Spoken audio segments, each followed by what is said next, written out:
Hello, everybody. So yesterday we got this form printed out. It looks really nice. It's all got all the good stuff in it. Let me hit play. So today, basically, we want to respond to changes in this form with the hopes of then updating the camera position or these values as those changes are done. So that is the goal, and we did this same thing for the meshes, but it was different because in a mesh, every time you create a mesh, you create a form, and then that's when you create the subscriptions and all that. But this time we're not. This time we're just creating one form, and there's only one form. So we'll in the constructor we'll set up the requests, the observables that do all that, the reactive programming. Um, I had an interview yesterday where the guy was like, "Do you know React?" And I was like, "No." He's like, "Well, I thought you said you know Angular." And I was like, "Yeah." And he's like, "Well, do you know React inside of Angular?" And I was like, "Are you talking about reactive programming?" But anyways, yeah, it's a very confusing name. Not my fault. Not my fault. So anyways, so we're gonna say form dot value changes dot subscribe, and then we're going to pass it our function.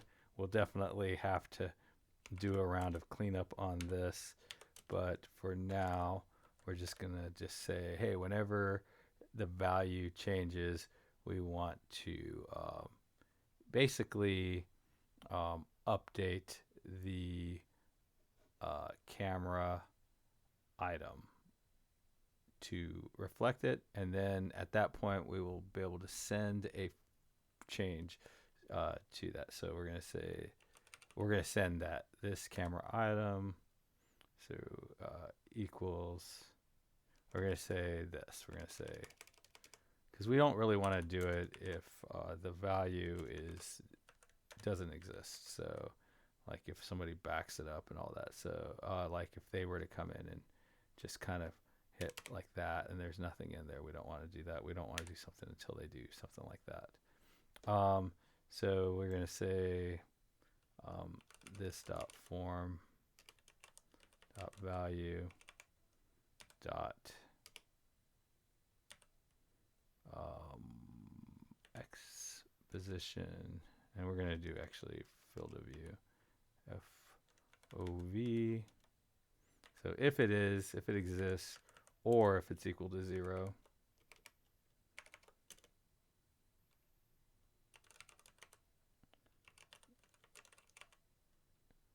dot FOV is equal to 0,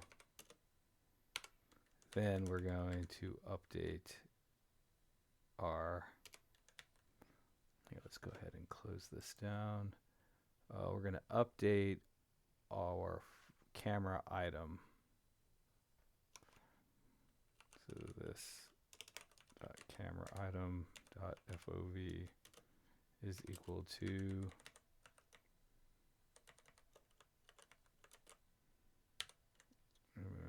um, oh, okay. And then it doesn't want us to be able to do this because camera item technically can be null or undefined, which is what we said up here. We said it could be undefined because it's undefined when we create it. So we have to actually say, we have to explicitly tell it to only do it if the camera item. And then I don't think we need this anymore. There we go. So basically all this is saying is, hey, if we get something in the form and the camera item exists, then go ahead and do that. And we have to do this. Unfortunately, we have to do this for every one of these things. So it is kind of like for every field, it is kind of a pain in the buttocks, but yeah, it's just kind of one of those things that it's just the burden you bear as a developer. Aspect, and then aspect.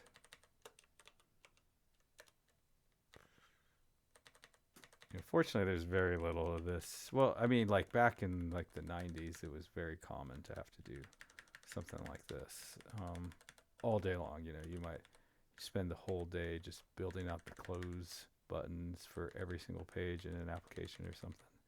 Um, so this is unusual in modern software development, but this sort of boilerplate mindless work is not completely gone. Sometimes people spend hours and hours and hours and add a ton of complexity, kind of building some sort of system that does this for you. It's like, but then when you go back and you try to read it later, you're like, now what is this thing doing? And it's just kind of looping through all the properties or something like that. And there's something to be said for kind of going through that phase of your software development experience where you're kind of deciding, okay, when do I abstract things and when do I just suck it up and do it? If there was like 500 fields, we'd definitely want to build some sort of looping thing that does this. But where we only have like 8 fields, it probably is not worth it. But it might be. And that is what PRs are for. You'll often, these are the kind of things that you get like holy wars in PRs too, about where somebody, there might be 2 fields. Like, see, this is a nice one because it's like kind of like almost enough for me in my mind to be worth like building some sort of looping scheme to do this, but then it's like kind of short enough to where it's reasonable to just manually do them all. So this is a good one, but sometimes people will want, like, there'll be 3 items and they'll be like, I want you to build a complex scheme of loops and tubes that handle this. And it's usually not worth fighting about. Whatever sort of the social norm in the environment's probably going to be fine. And places kind of coalesce around these sorts of things. They just kind of have their own culture. And so at this point, we would have our new camera item that is all updated with all the latest stuff in the form. And so then we would say like this dot 3js service dot update camera, which we do not have, and we're going to set it a reference to our camera item. So let's go ahead and go, since we have 2 minutes, we'll just create a stub program over there in the 3JS service that we can populate in the next video.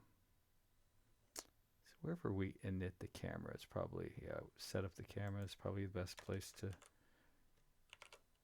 this thing won't return anything, and it's going to accept camera item. And this is a passed in reference. So, and then we'll just console log that.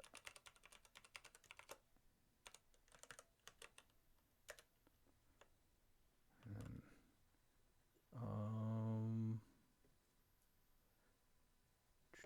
so it's upset because way back over here we said that it could be undefined. Okay, so I'm going to just say const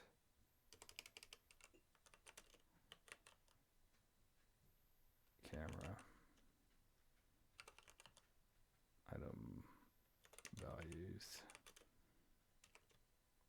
as a camera interface is equal to this dot camera item as camera interface, because we know it exists at this point.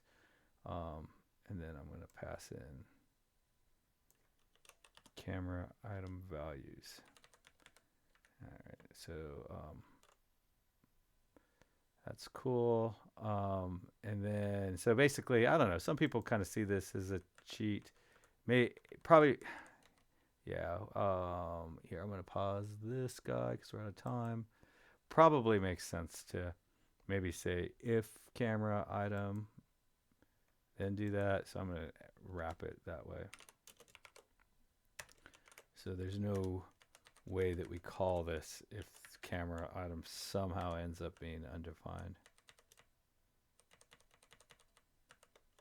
And we don't have to check to see if it's a 0 because it's an object. This can't be 0.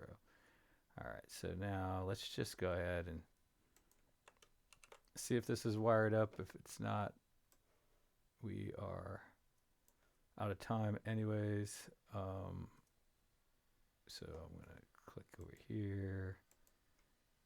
And then 7. Okay. Yeah, that looks good. It got over there. So next time what we'll do is we will actually update the FOV to be 7, which should give us just like a narrow slit of, and I don't know if it's like horizontal or if it's like a circle or what the heck it is now that I think about it. I thought I understood it, but now I'm actually not sure, you know. So, and that's kind of the whole point of all this, is to kind of understand what in the world these things are, like actually have a good understanding. Anyways, I have gone over 1 minute and 30 seconds, so I will leave you to it. Happy coding. Bye.